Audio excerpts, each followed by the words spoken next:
안녕하세요. 전국에서 상담하러 찾아오는 일산 부동산 전문 변호사 법률사무소 정금의 박순배 변호사입니다. 최근 뉴스 기사에서도 검색이 되고 있는 고양시 부동산 중개사무소의 중개보조원이 이중계약 사기를 저지른 사건에 대해서 여러분께 설명드리겠습니다.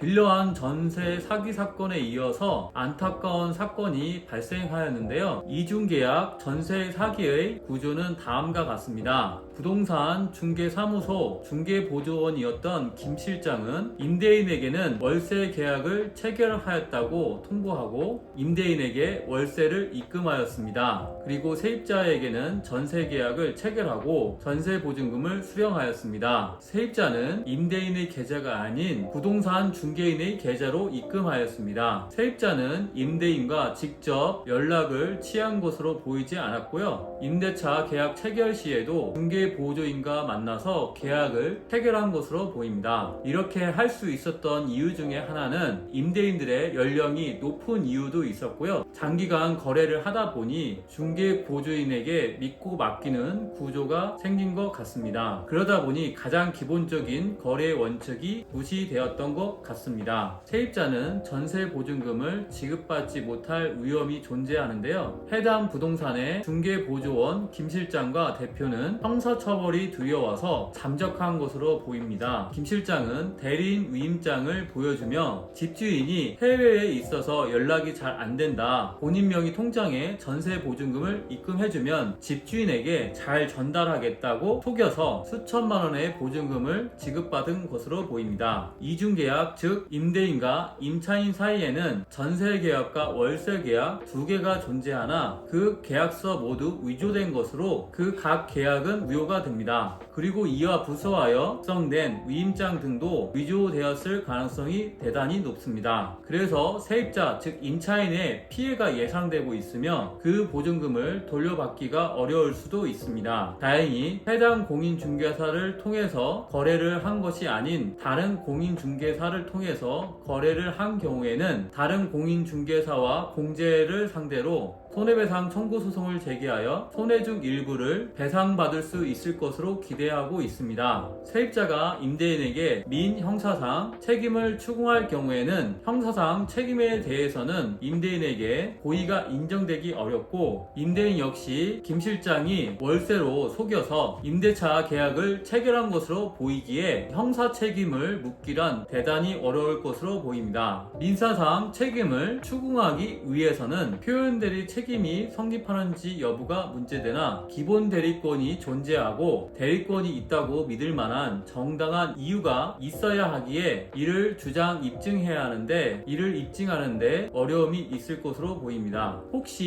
이와 유사한 문제로 고민이 있으시다면 저희 정금 법률사무소로 연락 주시기 바랍니다. 친절하게 상담해 드리겠습니다. 감사합니다.